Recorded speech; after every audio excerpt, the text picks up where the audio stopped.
الحمد لله رب العالمين والعاقبة للمتقين والصلاة والسلام على سيد المرسلين وعلى آله وأصحابه أجمعين. أما بعد فأعوذ بالله من الشيطان الرجيم. بسم الله الرحمن الرحيم. ولا تنكحوا ما نكح آباؤكم من النساء إلا ما قد سلف إنه كان فاحشة ومقتا وساء سبيلا. حرمت عليكم أمهاتكم وبناتكم وأخواتكم وعماتكم وخالاتكم وبنات الأخ وبنات الأخت وأمهاتكم اللاتي أرضعنكم وأخواتكم من الرضاعة وأمهات نسائكم وربائبكم اللاتي في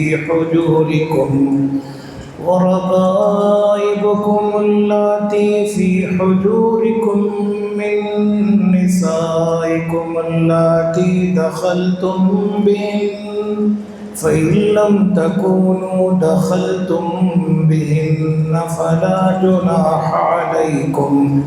وحلائل أبنائكم الذين من أصلابكم وأن تجمعوا بين الأختين إلا ما قد سلف إن الله كان غفورا رحيما. صدق اللہ. اور نکاح میں نہ لاؤ جن عورتوں کو نکاح میں لائے تمہارے باپ مگر جو پہلے ہو چکا. یہ بے حیائی ہے اور کام ہے غضب کا اور برا چلن ہے. حرام ہوئی ہیں تم پر تمہاری مائیں اور بیٹیاں اور بہنیں اور پھوپھیاں اور خالائیں اور بیٹیاں بھائی کی اور بہن کی اور جن ماؤں نے تم کو دودھ پلایا اور دودھ کی بہنیں اور تمہاری عورتوں کی مائیں اور ان کی بیٹیاں جو تمہاری پرورش میں ہیں جن کو جنا ہے تمہاری ان عورتوں نے جن سے تم نے صحبت کی ہے. اور اگر تم نے ان سے صحبت نہیں کی تو تم پر کچھ گناہ نہیں اس نکاح میں. اور عورتیں تمہارے بیٹوں کی جو تمہاری پشت سے ہیں اور یہ کہ اکٹھا کرو دو بہنوں کو مگر جو پہلے ہو چکا. بے شک اللہ بخشنے والا مہربان ہے.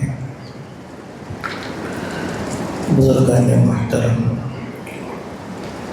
اس سے پہلے میراث کے احکام بیان ہوئے. اب ان آیتوں میں نکاح کن عورتوں سے حرام ہے اور کون سی عورتیں جائز ہیں.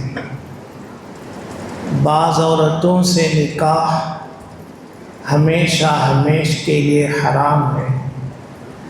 بعض عورتوں سے وقتی اور عارضی طور پر حرام ہے اور جب رکاوٹ دور ہو جائے تو پھر نکاح حلال ہے.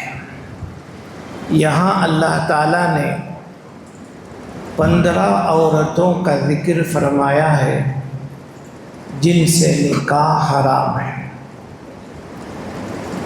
اور یہ 3 آیتیں ہیں چوتھے پارے کی یہ بالکل آخری آیتیں ہیں۔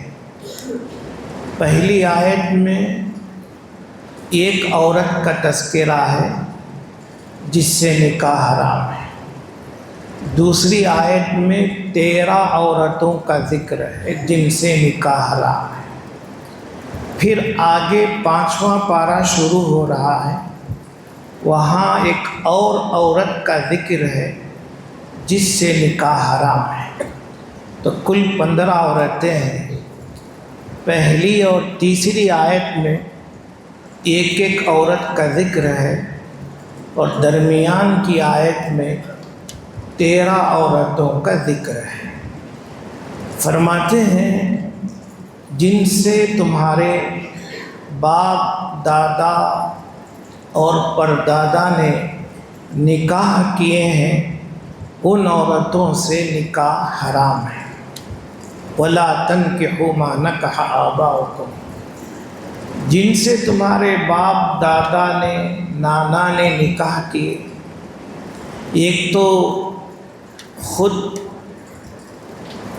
ہر آدمی کی ماں ہوتی ہے، دادی اور نانی ہوتی ہے، یہ تو حرام ہی ہے، لیکن قرآن جو بتا رہا ہے وہ اس عورت کا ذکر کر رہا ہے جو ماں نہیں، دادی اور نانی نہیں حقیقی، بلکہ باپ کی نکاح میں ہے۔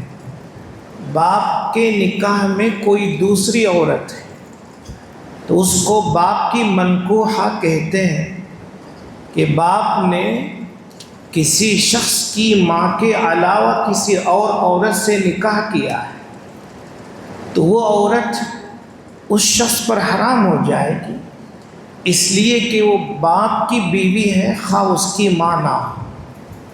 ایسے ہی دادا کی بیوی، دادی تو حرام ہے، لیکن دادا کی دوسری بیوی اس پر حرام ہو جائے گی، اور ایسے ہی نانا کی بیوی، نانی حرام ہے ہی، لیکن نانا کی دوسری بیوی بھی حرام ہو جائے گی۔ اور صرف نکاح سے ہی حرام نہیں ہوں گی، یعنی نکاح سے بھی حرام ہو جائیں گی، نکاح کے علاوہ اگر ان لوگوں نے بدکاری کی ہے کسی عورت سے تو وہ عورت بھی حرام ہو جائے گی۔ تو خواہ کوئی بھی تعلق ہو، نکاح سے ہو یا نکاح کے علاوہ ناجائز تعلق ہو، بہرحال باپ کی، دادا کی اور نانا کی بیوی حرام ہو جاتی ہے۔ عرب جاہلیت میں یہ طریقہ تھا کہ باپ کی میراث میں باپ کی بیوی جو اس کی سوتیلی ماں ہوتی، اس کی اولاد سوتیلی ماں پر بھی قبضہ کر لیتی اور پھر اس کو بھی نکاح میں لے آتی، حالانکہ سوتیلی ماں محرمات ابدیہ میں سے ہے، یعنی دائمی حرام ہے، وہ حلال نہیں ہوتی۔ جو ہی باپ نے، دادا نے، نانا نے نکاح کیا تو نکاح ہوتے ہی حرام ہو جاتی ہیں عورتیں، صحبت ضروری نہیں، نفس نکاح سے یہ عورتیں حرام ہوتی ہیں۔ قرآن کریم نے یہ سب باتیں اسی ایک آیت کے اندر بیان کی ہیں۔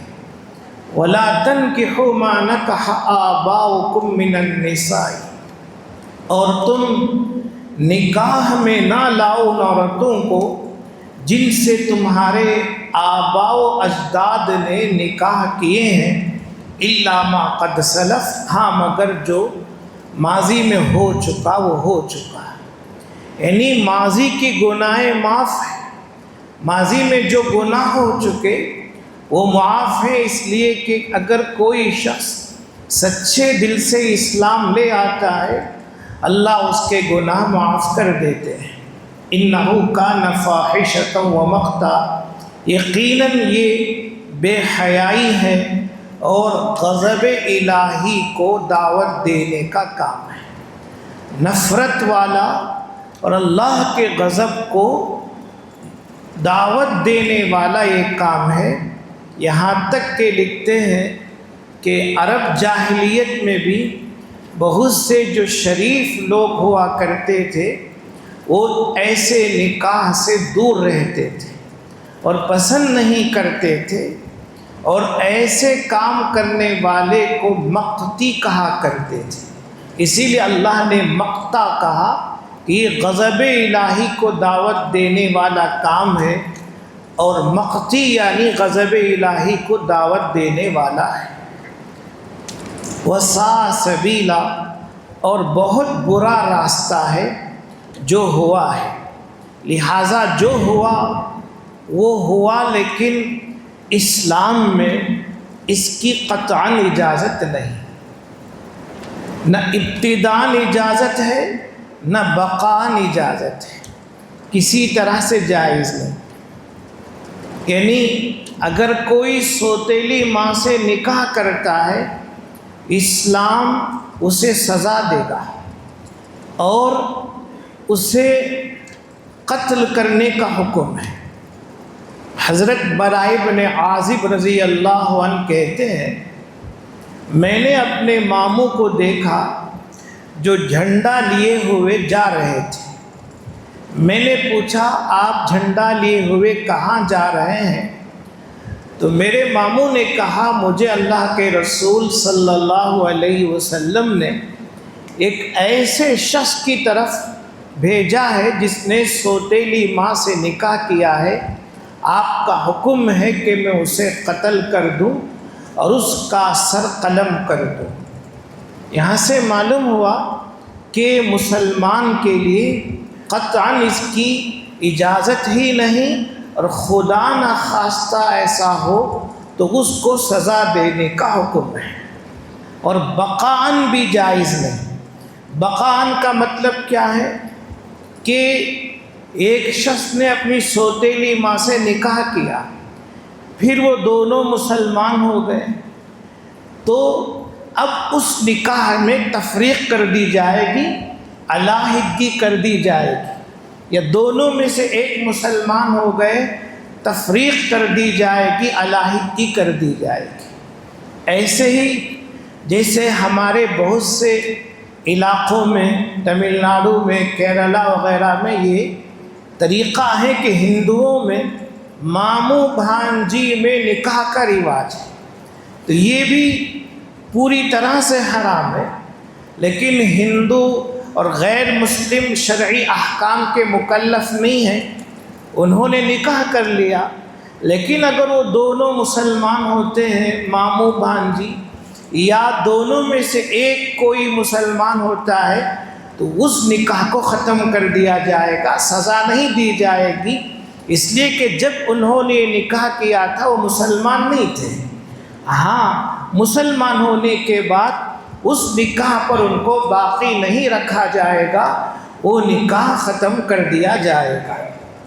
اسی طرح سے آگے بھی کئی صورتیں آ رہی ہیں جو شرعاً جائز نہیں ہیں، لہذا سوتیلی ماں، سوتیلی دادی، سوتیلی نانی اور بھی جو ایسی عورتیں ہیں ان سے نکاح حرام ہے۔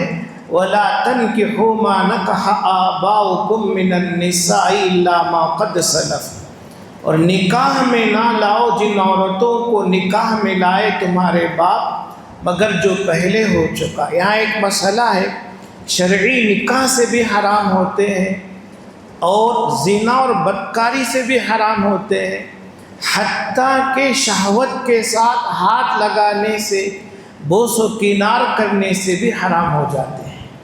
اتنی سخت بات کہی گئی، الا ما قد سلف انہ کان فاحشۃ ومقتا وساء سبیلا۔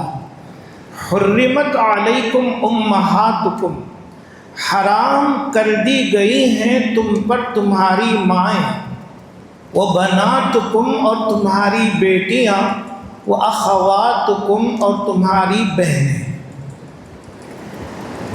یہاں اللہ نے 7 قسم کے رشتے بیان کیے ہیں جو نسبی رشتہ ہے، پھر رضاعی رشتے بیان کیے ہیں جو دودھ پینے سے رشتے ہوتے ہیں، پھر آگے چل کر اللہ نے سسرالی رشتے بیان کیے۔ تو 3 قسم کے رشتے ہیں جو حرام ہو جاتے ہیں، اللہ نے ان کو تفصیل سے بیان کیا، بلکہ قرآن کریم کا اعجاز اور بہت بڑا معجزہ ہے کہ اس ایک آیت میں 13 عورتوں کا نکاح اور ان سے نکاح ہونا حرام ہونا بیان کیا۔ تو اس میں صرف 13 عورتیں نہیں ہیں، اگر مسائل کی تفصیل میں جائیں گے تو یہ 1300 عورتیں ہو جائیں گی، اتنی تفصیل علماء نے اس کے اندر لکھی ہے۔ تو قرآن کریم اللہ کا کلام اور معجزہ ہے کہ مختصر سی آیت میں اللہ نے ایک سمندر کو کوزہ میں بھر دیا ہے۔ تمہاری مائیں تم پر حرام کر دی گئی، ماؤں کے حکم میں ہی دادی، نانی، پردادی، پرنانی سب ہے، وہ سب تم پر حرام ہے۔ اور نکاح کرنے والا مرد ہے، ماں حرام، دادی حرام، نانی حرام، ایسے ہی اوپر تک۔ نکاح کرنے والی عورت ہے تو باپ حرام، دادا حرام، نانا حرام، پردادا پرنانا حرام، اوپر تک یہی مسئلہ ہے۔ حرمت علیکم امہاتکم، تو یہاں خاص مائیں مراد ہیں۔ اوپر کی جو آیت تھی وہاں سوتیلی ماں مراد تھی، لہذا اللہ فرما رہے ہیں تم پر حرام کر دی گئی ہیں تمہاری مائیں دادی، نانی، اور ایسے ہی نکاح کرنے والی عورت ہو تو باپ، دادا، نانا وغیرہ بھی اسی حکم میں آتے ہیں۔ بلکہ تمام اصول جتنے آدمی کے بڑے ہیں، جو پدری رشتہ کہلاتے ہیں، نسبی رشتہ کہلاتے ہیں، وہ سب حرام ہوتے ہیں۔ وہ بناتکم، اور تمہاری بیٹیاں حرام ہیں۔ بیٹیوں کے حکم میں پوتی، نواسی، پڑپوتی، پرنواسی سب داخل ہوتی ہیں۔ اور اگر یہاں عورت مراد ہے تو بیٹا، نواسا، پوتا، پڑپوتا، پرنواسا سب آتے ہیں۔ لہٰذا اللہ فرما رہے ہیں وہ بناتکم، اور تمہاری بیٹیاں تم پر حرام کر دی گئی ہیں۔ وہ اخواتکم، اور تمہاری بہنیں تم پر حرام کر دی گئی ہیں۔ بہنیں، سگی بہنیں، باپ شریک بہنیں اور ماں شریک بہنیں، تینوں قسم کی بہنیں حرام ہوتی ہیں، ان سے نکاح جائز نہیں۔ تو بہنوں سے مراد ماں باپ کی اولاد، اور صرف باپ کی اولاد، صرف ماں کی اولاد، یہ مراد ہے۔ تو 3 رشتے تو یہاں اللہ نے بیان کیے ہیں۔ وَعَمَّاتُكُمْ وَخَالَاتُكُمْ، اور تمہاری پھوپھیاں اور تمہاری خالہ ہیں۔ پھوپھیوں سے مراد دادا کی اولاد، اور خالاؤں سے مراد نانا کی اولاد ہے۔ لہٰذا تمہاری پھوپھیاں خاص سگی ہوں، باپ شریک ہوں، ماں شریک ہوں۔ ایسے ہی خالاؤں سے مراد خاص سگی خالائیں ہوں، باپ شریک ہو یا ماں شریک ہو۔ بلکہ مفسرین نے بہت دور تک بیان کیا ہے، لیکن بات سمجھنے سے باہر ہو جائے گی، اسی لیے اسی پر اکتفا کرتے ہیں۔ تو 5 رشتے یہاں اللہ نے بیان کر دیے۔ وہ بنات الاخی و بنات الاختی، اور بھائی کی بیٹیاں یعنی بھتیجیاں، وہ بنات الاختی بہن کی بیٹیاں یعنی بھانجیاں، یہ بھی دونوں حرام ہیں۔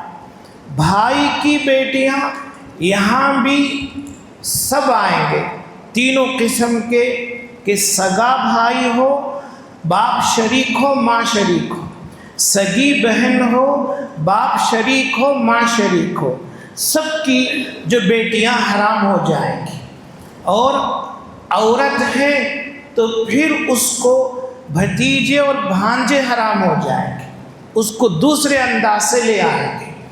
تو کل 7 رشتے اللہ نے بیان کیے ہیں جو نسبی رشتے کہلاتے ہیں۔ نسبی رشتہ یعنی عام زبان میں خونی رشتہ کہہ سکتے ہیں۔ یہ 7 رشتے ہیں: مائیں، بیٹیاں، بہنیں، پھوپھیاں، خالائیں، بھتیجیاں اور بھانجیاں۔ اب آگے اللہ نے دودھ سے جو رشتے حرام ہوتے ہیں ان کو بیان کیا ہے۔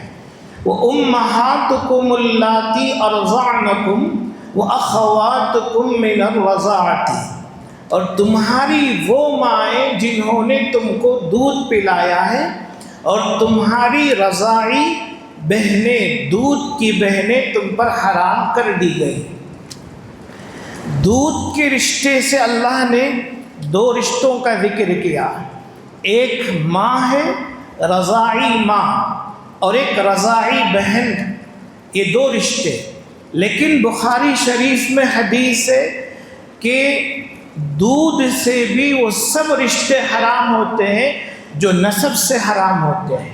بخاری شریف میں حدیث ہے یحرم من الرضاع ما یحرم من النسب، کہ رضاعت سے، دودھ پینے سے وہ رشتے حرام ہو جاتے ہیں جو نسب سے حرام ہوتے ہیں، اور نسب سے 7 رشتے حرام ہوئے تو دودھ پینے سے بھی وہ 7 رشتے حرام ہو جائیں گے۔ جیسے ماں، رضاعی ماں ہے، رضاعی بیٹی ہے، رضاعی بہن ہے، اور رضاعی پھوپھی، رضاعی خالہ، رضاعی بھتیجی اور رضاعی بھانجی، یہ 7 رشتے حرام ہو جائیں گے۔ حدیث میں ہے ایک مرتبہ حضرت علی رضی اللہ تعالیٰ عنہ نے حضور پاک صلی اللہ علیہ وسلم سے درخواست کی کہ یا رسول اللہ، حضرت حمزہ رضی اللہ عنہ کی صاحبزادی پورے قریش میں بہت قابل فخر ہے، یعنی بہت ہنرمند، بہت نیک ہے، اگر آپ کا ارادہ ہو تو آپ فرمائیے تاکہ آپ کا ان سے رشتہ ہو جائے۔ حضرت علی رضی اللہ عنہ نے درخواست کی اللہ کے نبی سے۔ اللہ کے نبی نے فرمایا اے علی، کیا تمہیں معلوم نہیں اللہ نے جتنے رشتے نسب سے حرام ہوتے ہیں وہ سب رشتے رضاعت سے بھی حرام کر دیے ہیں، اس لیے کہ حمزہ میرے دور شریک بھائی ہیں، لہٰذا ان کی بیٹی سے میرا نکاح جائز نہیں ہے۔ آپ علیہ الصلاۃ والسلام نے صاف یہ بات بتائی۔ تو یہاں اللہ نے جو 2 کا تذکرہ کیا، رضاعی ماں اور رضاعی بہن کا، مفسرین کہتے ہیں یہ بطور مثال تذکرہ کیا ہے، بطور مثال ہے، اور ہر قرآن کریم کی آیت کی شرح حدیث سے پاک ہے۔ بغیر حدیث کے قرآن نہیں سمجھا جا سکتا۔ اگر صرف قرآن سے قرآن سمجھا جاتا تو یہاں یہ کہنے والا کہہ سکتا کہ رضاعت سے صرف 2 ہی رشتے حرام ہیں، نسب سے 7 رشتے حرام ہیں، رضاعت سے 7 رشتے حرام نہیں ہوتے ہیں، لہٰذا رضاعی خالہ حلال، رضاعی پھوپھی حلال، رضاعی بھانجی حلال، نعوذ باللہ من ذالک۔ لہٰذا ہم قرآن کریم کو سمجھیں گے حدیث پاک سے، اور قرآن اور حدیث کا مجموعہ ہی فقہ ہے۔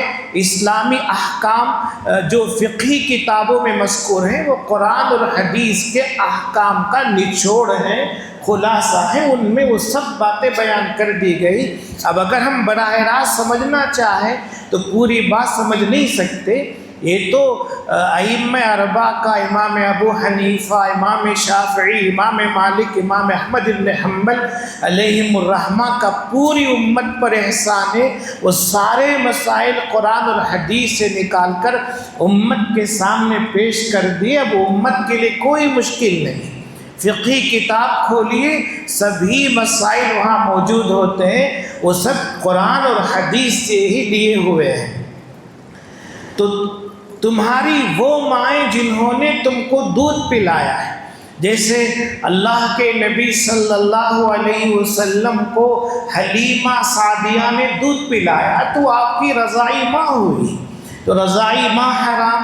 پھر رضاعی ماں کے ساتھ کوئی اور شریک ہو جائے دودھ پینے میں، خواہ رضاعی ماں کی سگی اولاد ہو یا رضاعی ماں نے کسی اور کو دودھ پلایا ہو، تو یہ دونوں آپس میں رضاعی بھائی بہن ہوتے ہیں، ان کا نکاح بھی آپس میں جائز نہیں ہوتا ہے. اللہ نے اس کو کہا وَأَخَوَاتُكُم مِّنَ الرَّضَاعَةِ، اور تمہاری دودھ شریک بہنیں اور رضاعی اور دودھ کی بہنیں تم پر حرام کر دی گئی. اور پردہ کے مسئلے میں بھی جن عورتوں سے نکاح حرام ہے ان سے پردہ نہیں ہے، یعنی ان کا چہرہ دیکھنا جائز ہے اور ان کے ساتھ رہنا جائز ہے. ایسے ہی جن رضاعی عورتوں سے نکاح حرام ہوتا ہے 7 رشتوں سے، ان سے پردہ بھی نہیں ہے. افلاح نامی ایک صاحب حضرت عائشہ رضی اللہ تعالیٰ عنہ کے پاس آئے، دروازہ کھٹکھٹایا، پوچھا کون؟ کہا میں تمہارا رضاعی چچا افلاح ہوں. حضرت عائشہ رضی اللہ عنہ نے کہا میں تمہیں اندر آنے کی اجازت نہیں دے سکتی. انہوں نے کہا میں تمہارا رضاعی چچا ہوں، کہ جو تمہارا رضاعی باپ ہے میں اس کا بھائی ہوں. تو حضرت عائشہ رضی اللہ عنہ نے فرمایا کہ جب تک اللہ کے نبی سے مسئلہ نہیں معلوم کر لوں گی میں اجازت نہیں دوں گی. اللہ کے نبی علیہ السلام تشریف لائے اور حضرت عائشہ رضی اللہ عنہ نے مسئلہ پوچھا تو آپ نے فرمایا ہاں وہ تمہارے چچا ہیں، وہ تمہارے پاس آ سکتے ہیں، ان کے ساتھ شرعی پردہ نہیں ہے. وَأُمَّهَاتُ نِسَائِكُمْ وَرَبَائِبُكُمُ اللَّاتِي فِي حُجُورِكُمْ، اور تمہاری عورتوں کی مائیں، تمہاری عورتوں کی یعنی تمہاری بیویوں کی مائیں اور ان کی دادی، ان کی نانی سب حرام ہوتی ہیں. تو صرف ماں کی حد تک نہیں ہے، بیوی ہے اس کی ماں حرام، اس کی دادی حرام، اس کی نانی حرام، اوپر تک ہے. اور تمہاری بیویوں کی مائیں حرام کر دی گئی ہیں. وَرَبَائِبُكُمُ اللَّاتِي، اب یہ سسرالی رشتوں کا ذکر ہے. تو 7 رشتے نسبی ہوئے، 2 رشتے رضاعی ہوئے. وَأُمَّهَاتُ نِسَائِكُمْ سے اللہ تعالیٰ سسرالی رشتوں کو بیان کر رہے ہیں. اور تمہاری بیویوں کی مائیں تم پر حرام کر دی گئی ہیں. وَرَبَائِبُكُمُ اللَّاتِي فِي حُجُورِكُمْ مِن نِّسَائِكُمُ اللَّاتِي دَخَلْتُمْ بِهِنَّ، اور تمہاری ربیبہ لڑکیاں، ربیبہ یعنی جو تمہاری تربیت اور پرورش میں ہیں وہ لڑکیاں، تمہاری ان بیویوں سے جن سے تم نے دخول کیا ہے، صحبت کی ہے.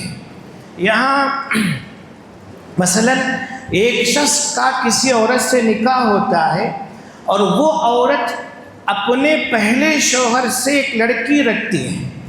اب وہ دوسرے شخص کے نکاح میں جاتی ہے تو اپنی لڑکی کے ساتھ جاتی ہے، تو دوسرے شوہر کے نکاح میں جو عورت گئی تو اس کے ساتھ جو لڑکی تھی وہ لڑکی بھی حرام ہے.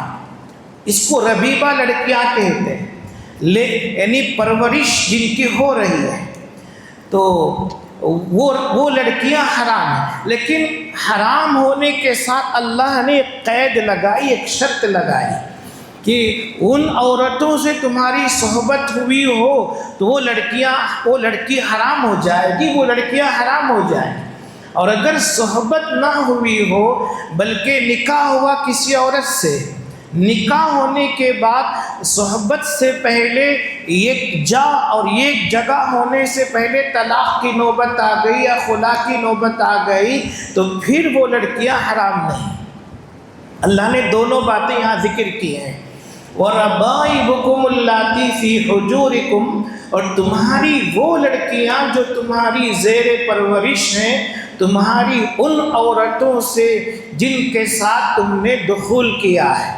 تو مطلب یہ ہوا کہ اگر آدمی دوسرا نکاح کرتا ہے اور یا اس کا پہلا نکاح ہے لیکن جس عورت سے کر رہا ہے اس کو اپنے پہلے شوہر سے کوئی لڑکی ہے تو یہ لڑکی جس کی پرورش میں آئی ہے اپنی ماں کے ساتھ اس پر حرام ہو جائے گی۔ ہاں صحبت ہو تو حرام ہوگی، صحبت نہیں ہوئی ہے بلکہ طلاق ہو گئی، خلا ہو گیا، جب بھی نکاح ہو سکتا ہے، لیکن جب تک ماں نکاح میں رہے گی، خاص صحبت ہوئی ہو نہ ہوئی ہو، اس سے نکاح حرام رہے گا، اس سے قریب ہونا پوری طرح حرام رہے گا۔ فَإِن لَّمْ تَكُونُوا دَخَلْتُمْ بِهِنَّ، بس اگر تم نے ان کے ساتھ صحبت نہیں کی تھی، فَلَا جُنَاحَ عَلَيْكُمْ، تو تم پر کچھ گناہ نہیں اس نکاح میں۔ یعنی جو عورتیں لڑکیاں لے کر آئیں اور پھر ان عورتوں سے خلا ہو گیا، طلاق ہو گئی، عدت ختم ہو گئی، اب اگر کوئی اس لڑکی سے نکاح کرنا چاہتا ہے تو شریعت قرآن اجازت دے رہا ہے۔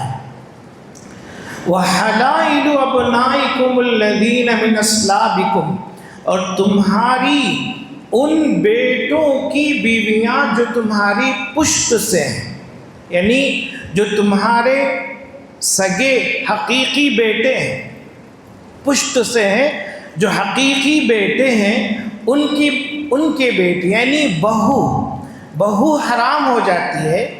اللہ تعالیٰ یہی فرما رہے ہیں، اور تمہارے ان بیٹوں کی بیویاں جو تمہاری پشت سے ہیں، جو حقیقی بیٹے ہیں۔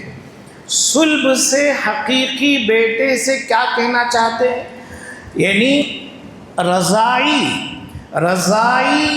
اگر بہو ہے وہ بھی حرام ہو جائے گی، جیسے سگی بہو حرام ہو جائے گی، رضائی بہو ہے تو وہ بھی حرام ہو جائے گی۔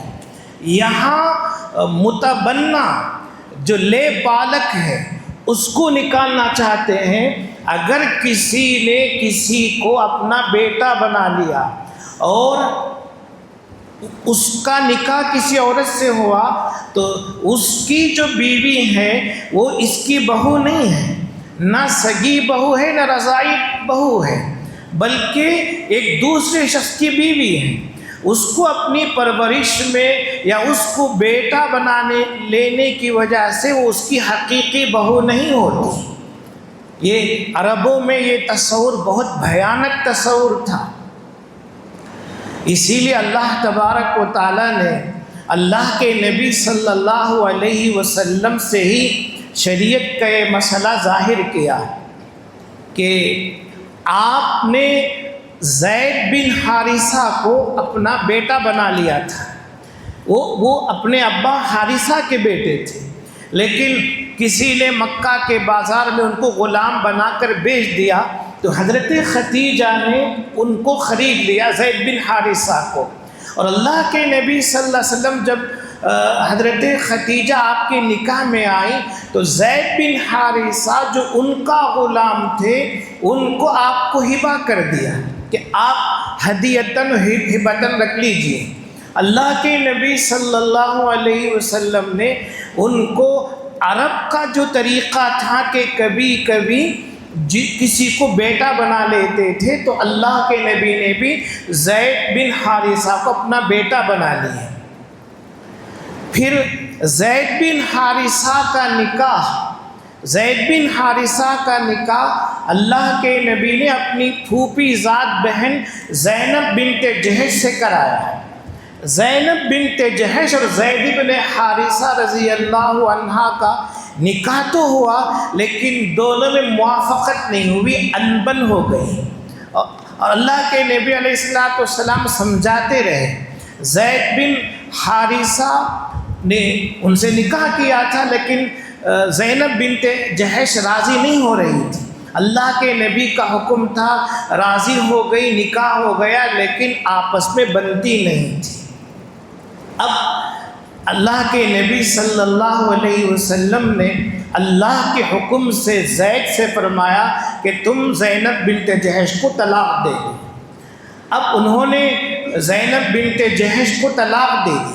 اب عربوں کا تصور یہ تھا کہ زید بن حارثہ یہ آپ کے جو لے بالک بیٹے تھے گویا حقیقی بیٹے ہو گئے، اور عرب ان کو بیٹے کی طرح پوری میراث بھی دیتے تھے، جتنی میراث بیٹے کی ہوتی وہ پوری میراث عرب دیا کرتے تھے۔ اللہ تعالیٰ کو اس رسم کو مٹانا تھا، اس جاہلیت کی رسم کو، غلط رسم کو ختم کرنا تھا، لہٰذا زید بن حارثہ نے زینب بنت جحش کو اپنی بیوی کو طلاق دے دی۔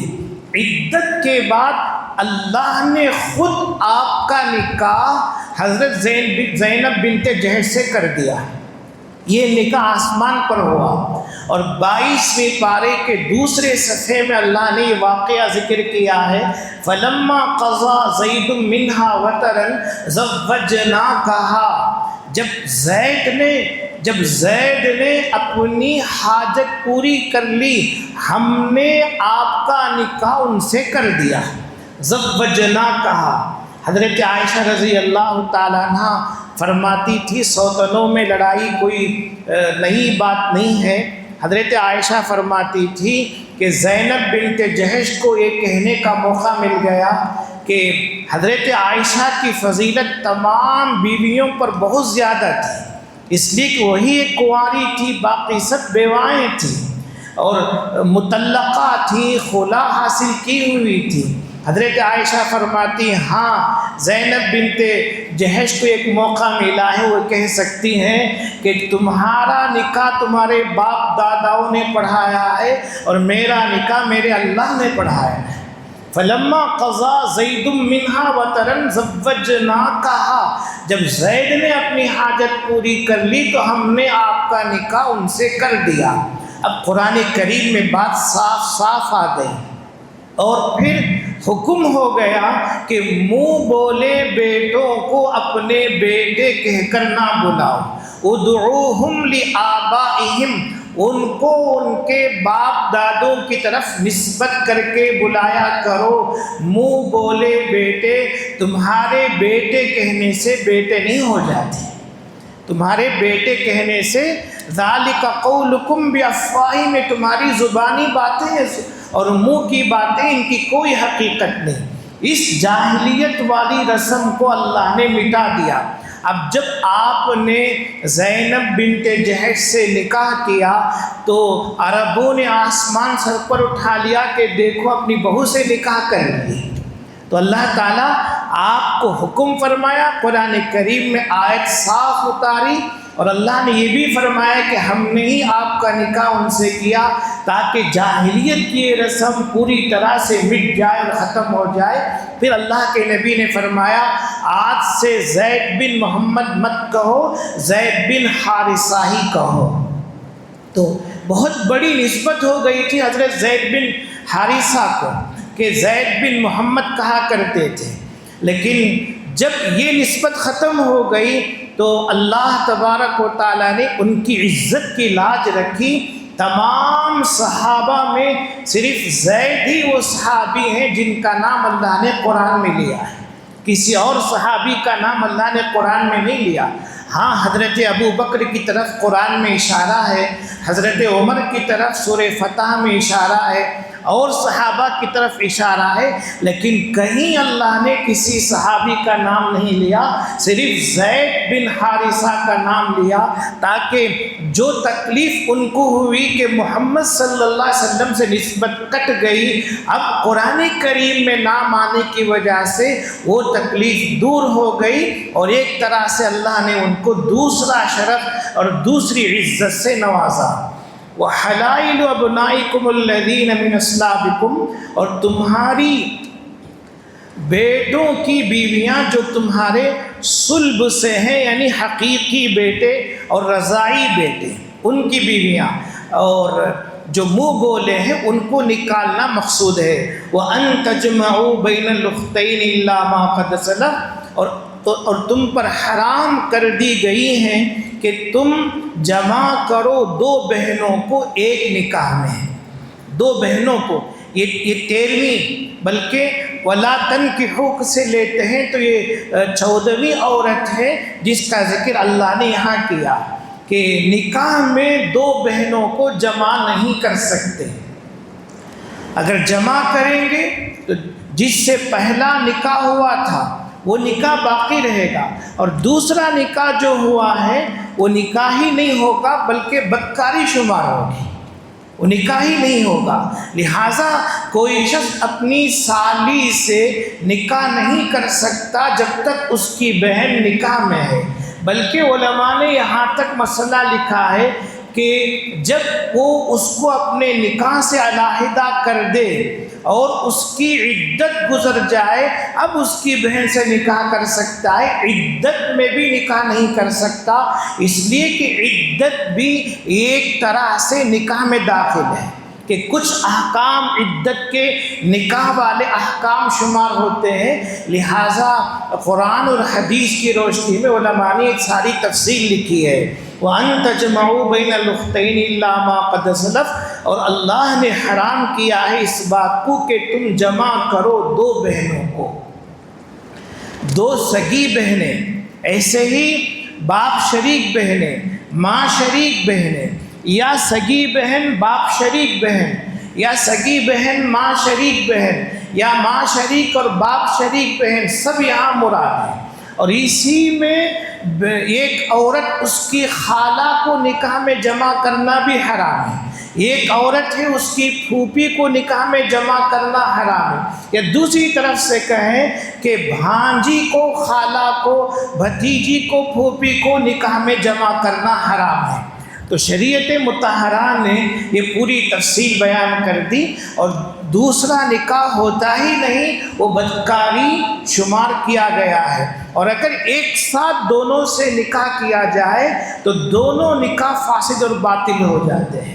وَأَن تَجْمَعُوا بَيْنَ الْأُخْتَيْنِ إِلَّا مَا قَدْ سَلَفَ، اور حرام کر دیا گیا ہے، اور اللہ نے حرام کیا ہے اس بات کو کہ تم جمع کرو دو بہنوں کو ایک نکاح میں، الا ما قد سلف، مگر جو پہلے ہو چکا، یعنی زمانے جاہلیت میں جو ہوا وہ ہو گیا، آج اس کی قطعاً اجازت نہیں۔ آج سے مراد اسلام میں ابتداءً کوئی کرے گا تو سزا دی جائے گی، اور اگر بقاً، جیسے مثال دی گئی کہ کوئی شخص مسلمان ہو گیا، اس کے نکاح میں دو بہنیں ہیں، تو اس سے کہا جائے گا ایک کو علیحدہ کر دے، ایک کو اپنے نکاح میں رکھ لے، ایک کو علیحدہ کر دے، یا ایک مسلمان ہو جائے، جب بھی وہ علیحدہ ہو جائے گی اس کے نکاح میں نہیں رہ سکتی ہے۔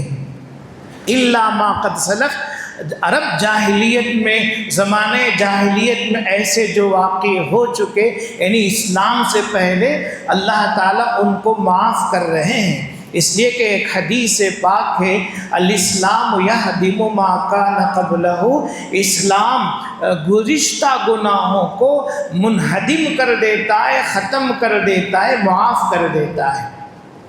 حضرت عمرو بن عاص رضی اللہ تعالیٰ عنہ آپ کی خدمت میں آئے اور عرض کہ یا رسول اللہ، ہاتھ پھیلائیے، میں آپ کے ہاتھ پر اسلام کی بیعت کرنا چاہتا ہوں۔ اللہ کے نبی نے ہاتھ پھیلائے، لیکن عمرو بن عاص ہاتھ کھینچ لیے۔ آپ نے پوچھا ہے عمرو کیا ہو گیا؟ تو انہوں نے کہا یا رسول اللہ، میری طرف سے ایک شرط ہے، وہ شرط یہ ہے کہ زمانے کفر اور جاہلیت میں جتنے گناہ ہیں وہ سب معاف ہو جائیں، وہ سب معاف ہو جائیں تو میں اسلام لانے کے لیے تیار ہوں۔ آپ نے فرمایا اے عمرو، کیا تم نہیں جانتے ہو اسلام سابقہ تمام گناہوں کو معاف کر دیتا ہے، لیکن حقوق اللہ معاف ہیں، حقوق العباد اب بھی معاف نہیں، قرضہ معاف نہیں ہوگا، امانت معاف نہیں ہوگی، جو حقوق العباد ہیں وہ اپنی جگہ باقی رہیں گے۔ الا ما قد سلف، مگر جو گناہ ہو چکے جاہلیت میں وہ معاف ہیں۔ ان اللہ کان غفورا رحیما، سوال ہوتا ہے کہ اتنے بڑے گناہ کیسے معاف ہو گئے؟ اللہ کہتے ہیں اللہ بڑے بخشنے والے ہیں۔ آدمی گناہ کو چھوڑ کر سچی توبہ کرے اور فی الفور گناہ کو چھوڑ دے اور سچی توبہ کرے، اللہ تعالیٰ بہت بخشنے والے ہیں، رحیمہ بڑے مہربان ہیں۔ صرف یہی نہیں کہ معاف کرتے ہیں بلکہ اللہ تبارک و تعالیٰ نعمتوں سے بھی نوازتے ہیں۔